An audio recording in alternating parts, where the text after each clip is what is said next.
ఒక 40 సంవత్సరాల వయసున్న ఒక మగాయన్ని ఈరోజు పొద్దున్న చెయ్యి కాలు పనిచేయట్లేదు అని చెప్పి హాస్పిటల్కి తీసుకొచ్చారండి. కంప్లైంట్స్ ఎప్పటి నుంచి అయ్యా అంటే నిన్న మధ్యాహ్నం నుంచే నాకు ఒకవైపు చెయ్యి కాలు పట్టు సరిగ్గా ఇవ్వట్లేదండి, మాట కూడా కాస్త ముద్దగా వస్తుందని చెప్పారు. మరి నిన్న ఎందుకు రాలేదయ్యా హాస్పిటల్కి అని అడిగితే ఆయన చెప్పిన సమాధానానికి నా మైండ్ బ్లాక్ అయిందండి. ఆయన పక్కింట్లో ఎవరో పెద్ద ఆయన చెప్పారంట, ఎండను బరి దిగుతావు కదా, నీరసం చేసి ఉంటుంది లేకపోతే వేడి చేసి ఉంటుంది, చక్కగా వాటర్ దాగి పడుకో, రేపు పొద్దున్న కల్లా సెట్ అయిపోద్దని చెప్పాడంట. ఆ సలహా తీసుకుని పాపం ఆయన నిజంగానే వాటర్ దాగి పడుకున్నాడు.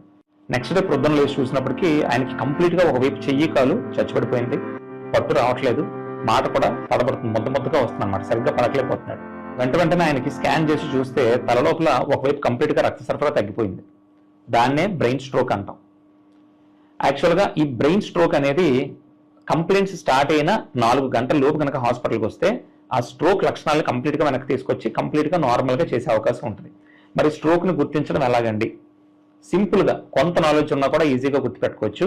Be fast, BEFAST, be fast. B అంటే బ్యాలెన్స్ ఇష్యూస్, అంటే నడుస్తున్నప్పుడు పేషెంట్ ఒకవైపు ఒదుగుపోతున్నట్టు ఉండడం, తూలిపోతున్నట్టు ఉండడం.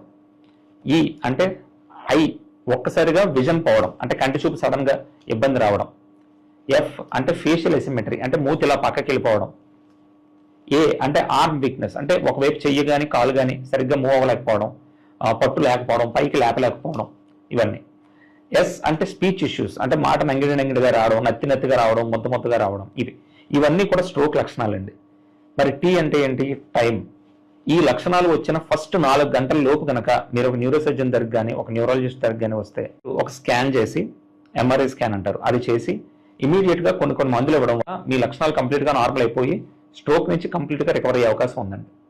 అని దయచేసి నా మనవి, నాలెడ్జ్ లేని వాళ్ళ దగ్గర సలహాలు తీసుకోకండి.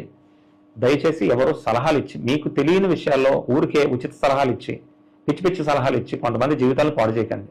ఒక 40 సంవత్సరాల వయసున్న ఆయన స్ట్రోక్ వచ్చి చెయ్య కాలు పడిపోయింది అంటే ఆయన జీవితం పాడైపోయినట్టే, ఆయన పని చేయలేడు, వాళ్ళ ఫ్యామిలీ రోడ్డు మీద పడిపోయినట్టే.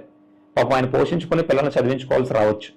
రేపు పొద్దున్న పిల్లల భవిష్యత్తు. ఒక 40 సంవత్సరాల వయసున్న ఒక మగాయన్ని ఈరోజు పొద్దున్న చెయ్యి కాలు పనిచేయట్లేదు అని చెప్పి హాస్పిటల్కి తీసుకొచ్చారండి.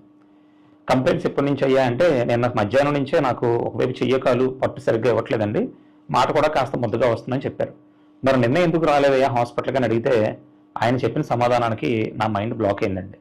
ఆయన పక్కింట్లో ఎవరో పెద్ద ఆయన చెప్పారంట, ఎండను బరి దిగుతావు కదా, నీరసం చేసి ఉంటుంది లేకపోతే వేడి చేసి ఉంటుంది, చక్కగా వాటర్ దాగి పడుకో, రేపు పొద్దున్న కల్లా సెట్ అయిపోద్దని చెప్పాడంట. ఆ సలహా తీసుకుని పాపం ఆయన నిజంగానే వాటర్ దాగి పడుకున్నాడు.